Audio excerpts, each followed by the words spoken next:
Secundaria primer grado. Matemáticas. Plantear problemas de números con signo en diversas situaciones.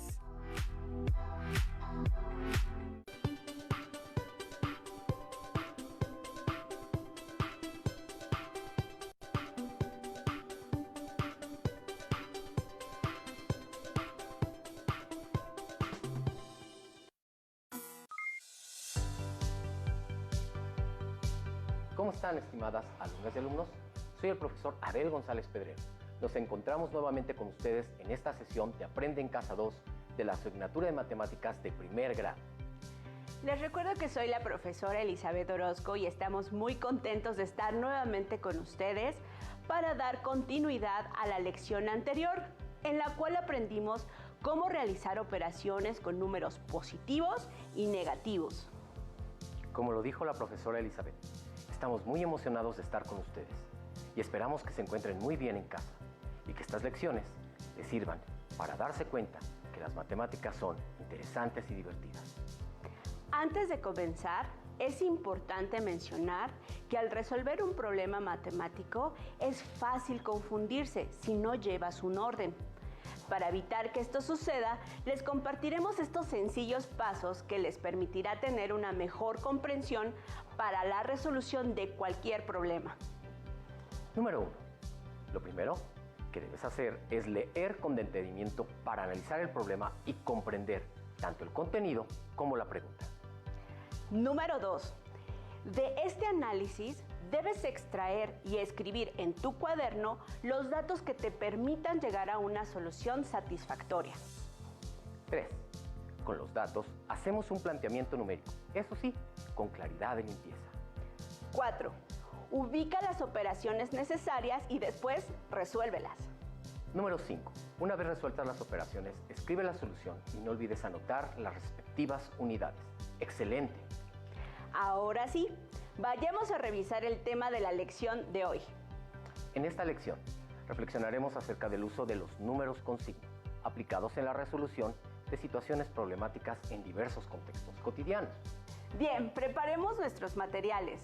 Vamos a utilizar para esta clase nuestro cuaderno de matemáticas u hojas para escribir, lápiz y goma, colores, regla y, por supuesto, su libro de texto de matemáticas.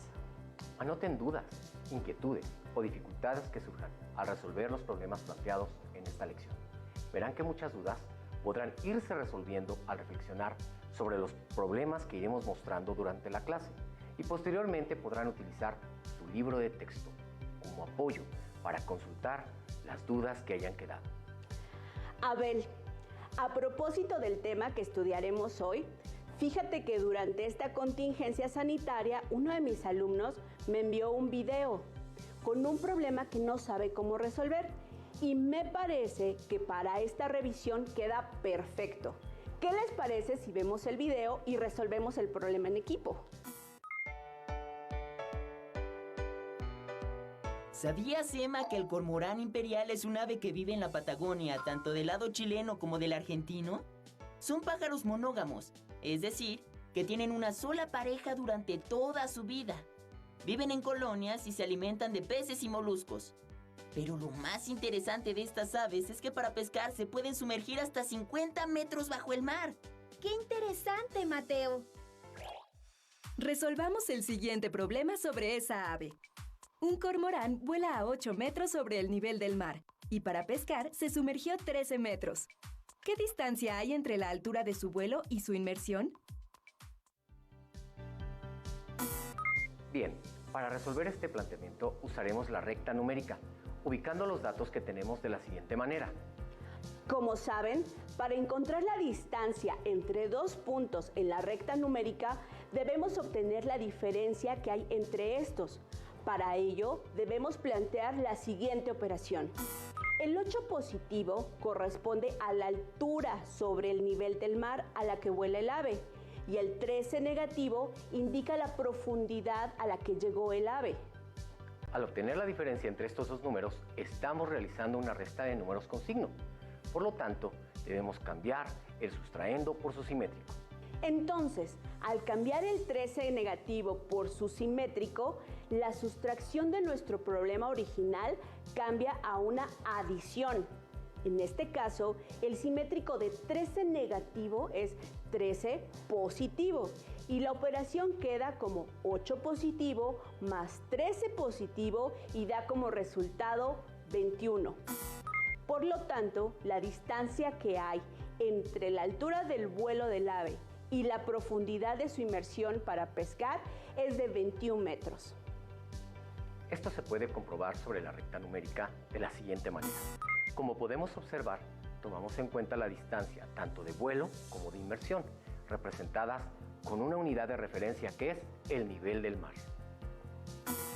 Espero que tu alumno haya visto cómo dimos solución al video que te envió. ¿Por qué no vemos un problema nuevo? Abel, las operaciones con números positivos y negativos me hacen pensar en una situación que seguramente conocemos, en donde un grupo de estudiantes decide crear una caja de ahorro muy peculiar, en la cual pueden pedir dinero prestado a la persona que lleva el control del presupuesto, pero con el compromiso de pagar su deuda. Claro, pongámosle nombre a esta persona. Lucía. Para evitar confusiones, Lucía, la alumna que administra, tiene que llevar algún método de registro para tener el control de quienes deben y quienes han pagado. Por supuesto, el tener registrada y ordenada dicha información ayuda a que no haya pérdidas y con ello puedan aprender a administrar su propio dinero. En esta imagen podemos ver el registro que lleva Lucía de los alumnos que deben a la caja y lo que han pagado. Control de registro de Lucía. Tenemos una tabla que en la primera fila tenemos lunes, martes, miércoles, jueves, viernes, con un saldo a favor y un saldo en contra. Tenemos también en la primera columna el nombre de Teresa de primero A, Ricardo de tercero C y Josefina de segundo B.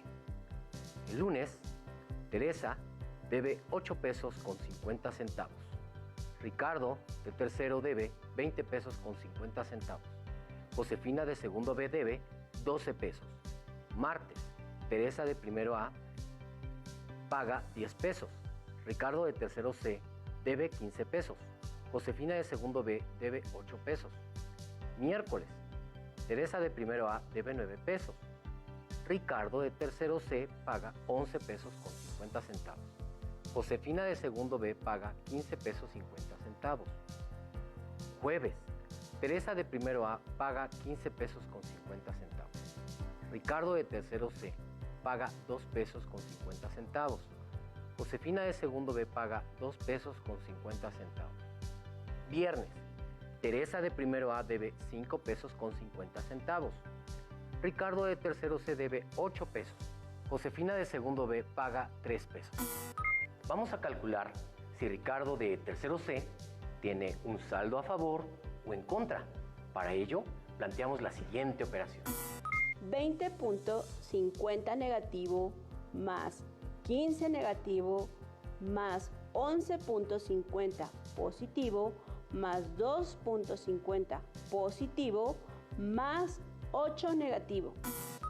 En la operación que se está planteando es importante observar que el dinero que Ricardo debe está representado con números negativos, mientras que los números positivos corresponden a lo que paga. Como observamos, en esta operación tenemos números positivos y negativos. Una estrategia que podemos utilizar es sumar por separado los números negativos y positivos.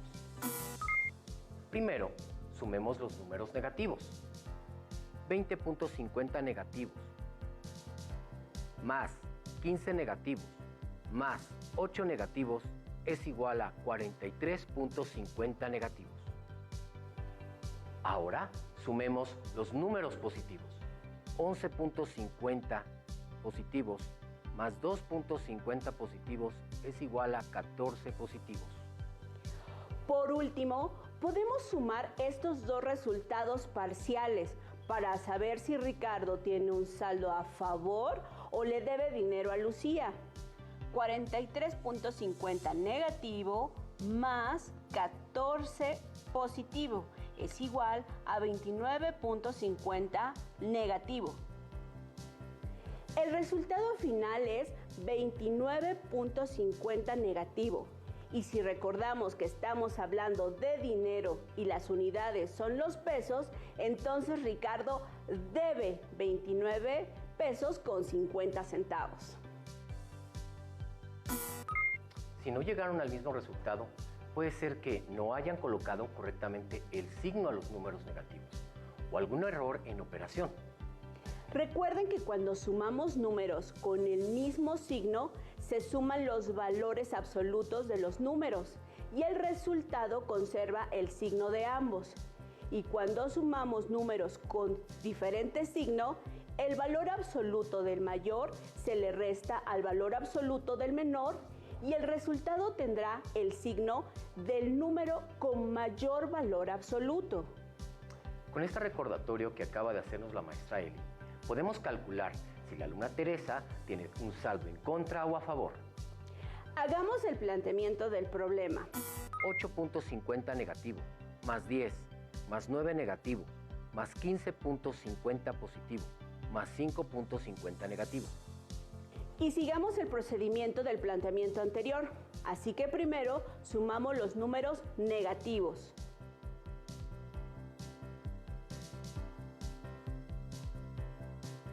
Enseguida sumamos los números positivos.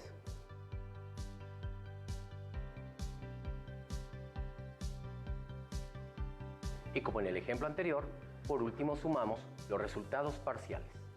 23 negativo más 25.50 positivo es igual a 2.50 positivo. No olvidemos que este resultado representa una cantidad de dinero y en este caso Teresa tiene un saldo de 2 pesos con 50 centavos a favor. Abel, ¿en qué otras situaciones se aplican las operaciones de números positivos y negativos? Vayamos a resolver un problema más sobre una situación que viven las personas que usan automóvil en su vida diaria. Durante el primer mes del año, el litro de gasolina subió 5 centavos, el segundo bajó 27 centavos, el tercero bajó 40 centavos y para el cuarto mes bajó 4 pesos con 80 centavos. Si el costo de la gasolina, antes de tener variaciones en su costo, era de 21 pesos con 76 centavos el litro, ¿cuál fue el costo del litro de gasolina durante el cuarto mes del año? Para responder a esta pregunta, nos apoyaremos en la información que encontramos en un libro de texto de matemáticas. Ustedes pueden buscar en su libro de texto el tema resolver problemas de suma y resta con números enteros, fracciones y decimales positivos y negativos y comparar las actividades propuestas, así como la información que aparece. Cuando se tiene una suma de dos números enteros con el mismo signo, se suman los valores absolutos de los números y se conserva el signo en el resultado. Por ejemplo, 2 negativo más 3 negativo es igual a 5 negativo. 8 positivo más 4 positivo es igual a 12 positivo. Cuando se tiene una suma de dos números enteros con signo diferente, se restan los valores absolutos de los números y se agrega al resultado el signo del sumando con mayor valor absoluto. Por ejemplo, 5 negativo más 3 positivo es igual a la diferencia de 5 menos 3, que es igual a 2 negativo, ya que se conserva el signo del 5, que es mayor a 3. 3 negativo más 7 positivo es igual a 4 positivo, ya que se conserva el signo del 7, que es mayor a 3. Resta de números positivos y negativos. Dos números que tienen el mismo valor absoluto, pero que tienen signos distintos, se llaman simétricos. Si A y B son números con signo, la resta de B negativa equivale a la suma A positiva más B negativa. donde B negativa es el simétrico de B positiva. Para dar respuesta a la pregunta, retomaremos lo que acabamos de leer. ¿Cuál fue el costo de la gasolina por litro durante el cuarto mes del año? Podemos representar los datos del problema con una operación. 21.76 costo inicial más 0.05 subió durante el primer mes, más 0.27 negativo bajó durante el segundo mes, más 0.40 negativo bajó durante el tercer mes, más 4.80 negativo bajó durante el cuarto mes. Como ya observaron, se trata de una situación donde el costo sube y baja. Por lo tanto, debemos utilizar números con signo, es decir, positivos para representar el costo cuando sube y negativos para representar el costo cuando baja, de la siguiente manera. 21.76 positivo más 0.05 positivo es igual a 21.81 positivo.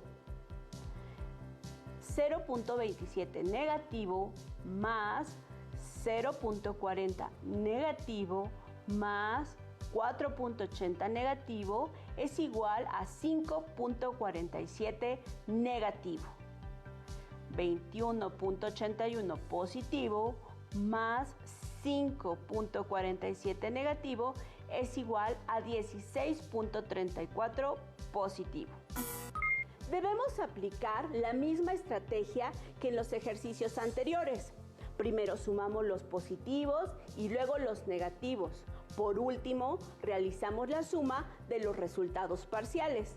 De este modo, podemos afirmar que durante el cuarto mes del año, la gasolina tuvo un costo de 16 pesos con 34 centavos por litro. En su libro de texto podrán encontrar otros problemas similares a este tipo de situaciones. Anímense a resolverlos. Abel, para ayudar a nuestras alumnas y alumnos con los problemas que encontraron en su libro, realicemos una última actividad que puede resultarles interesante para fortalecer lo que han aprendido durante las sesiones de Aprende en Casa 2. Me parece muy bien. Se trata de un cuadrado mágico. Cierto, los cuadrados mágicos son divertidos e interesantes. Muchos siglos antes de que los sudokus aparecieran en la Tierra, nacieron los cuadrados mágicos. Una cuadrícula llena de números donde cada columna, cada fila y cada diagonal suman lo mismo. El primer cuadrado mágico conocido fue chino. Les voy a explicar brevemente en qué consiste un cuadrado mágico y el por qué es mágico. Se trata de un cuadrado dividido a su vez en 9 cuadrados iguales. En él debemos colocar números, por ejemplo, del 1 al 9, de tal forma que al sumar los números de cada columna, fila y diagonal, el resultado sea siempre el mismo. En este caso debe ser 15. Vamos a ponernos el reto de resolver el siguiente cuadrado mágico, en el que utilizaremos los números negativos y positivos. ¿Qué les parece si utilizamos del 5 negativo al 3 positivos? Recuerden que al sumar los números de cada una de las filas y columnas y diagonales del cuadrado mágico, el resultado debe ser el mismo. En este caso, la suma debe ser igual a 3 negativo. En la siguiente imagen observamos que ya hay algunos números escritos en nuestro cuadrado mágico. En el cuadrado que observamos, en la primera fila, observamos el primer espacio vacío, después un 3 positivo y luego 4 negativo. En la segunda fila observamos un espacio vacío, después 1 negativo y 1 positivo. En la tercera fila observamos un 2, un espacio vacío y un 0. Ahora, junto con ustedes, cada quien anotaremos los números que faltan. Una estrategia que podemos utilizar para encontrar los números que hacen falta en dicho cuadrado mágico es precisamente aplicando lo que hemos visto durante esta lección. Si observan con atención, en la fila 2, la suma de 1 negativo más 1 positivo más el número que hace falta deben dar como resultado 3 negativo.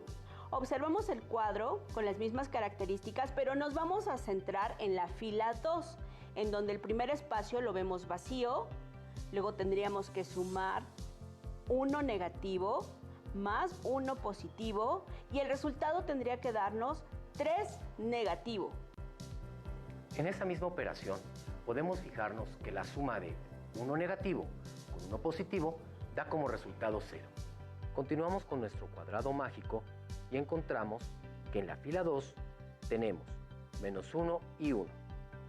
Hay que encontrar el resultado en el espacio vacío y obtendremos menos 3. Espacio vacío más 0 igual a menos 3.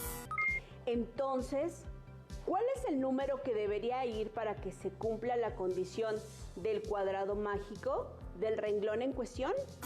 Hemos encontrado nuestro valor faltante en la fila 2, el cual es menos 3. 3 negativo. Perfecto. ¿Verdad que sí se puede? Ya solo nos quedan 2 números por colocar en nuestro cuadrado mágico, 5 negativo y 2 negativo. Con estos números vemos cuál podemos escribir en la fila 3, de tal manera que se siga cumpliendo la condición de nuestro cuadrado mágico. Vamos a la fila 3, en donde vemos un 2 positivo, espacio vacío y un 0. Si observamos con atención, al colocar el 2 negativo y realizar la suma con el 2 positivo y el 0, no se cumple la condición del cuadrado mágico, por lo que únicamente nos queda colocar el número 5 negativo. En la fila número 3, en la columna 2, hemos encontrado el valor de menos 2. Allí obtenemos 2 positivo más 2 negativo menos 0 igual a 0. Como vimos en la diapositiva anterior, el menos 2 no satisface nuestro cuadrado mágico. Entonces optaremos por utilizar el menos 5 en la tercera fila, segunda columna. Y obtenemos 2 positivo más 5 negativo igual a 3 negativo. Entonces sí se cumple la condición. En consecuencia, el número 2 negativo se escribe en el espacio del primer renglón y así concluimos con el ejercicio. Como podemos observar, nuestro cuadrado mágico ha quedado resuelto. En la primera fila queda 2 negativo, 3 positivo, 4 negativo. Segunda fila, 3 negativo, 1 negativo, 1 positivo. Tercera fila, 2 positivo, 5 negativo y 0. ¿Se fijaron que en esta operación encontramos 2 números que son simétricos? Correcto. El simétrico de 1 negativo es 1 positivo y al sumarlos el resultado es 0. De ahí entonces el número que se debe escribir en el espacio vacío y para que se cumpla la igualdad es el número 3 negativo. Como hemos visto en este y en los programas anteriores, los números positivos y negativos se pueden utilizar para describir distintas situaciones de nuestra vida cotidiana. Por ejemplo, los negativos se emplean para representar temperaturas muy frías, mientras que los positivos para representar temperaturas más cálidas. En el caso de los bancos o en la administración de un negocio, los negativos representan pérdidas de dinero y deudas, mientras que los positivos representan los ingresos y ganancias. En esta clase han aprendido a resolver problemas con contextos cercanos, mediante la representación de los datos numéricos positivos y negativos. También a identificar el uso de estos números en su vida cotidiana. Todo esto lo podrán aplicar en la resolución de otros problemas de matemáticas y en otras asignaturas, así que no se olviden de ello. Recuerden que en su libro de texto pueden buscar el tema visto en este programa y hacer los ejercicios propuestos en él. Les dejamos el reto de que ustedes, por su lado, completen otro cuadrado mágico, utilizando los números del 7 negativo al 1 positivo, y en donde el resultado en cada fila, columna y diagonal debe ser igual a 9 negativo. Listo, terminamos, pero aún nos queda mucho por explorar y descubrir. Así que nos vemos pronto aquí, en Aprende en Casa 2. ¡Hasta la próxima! Si tienes dudas o necesitas ayuda,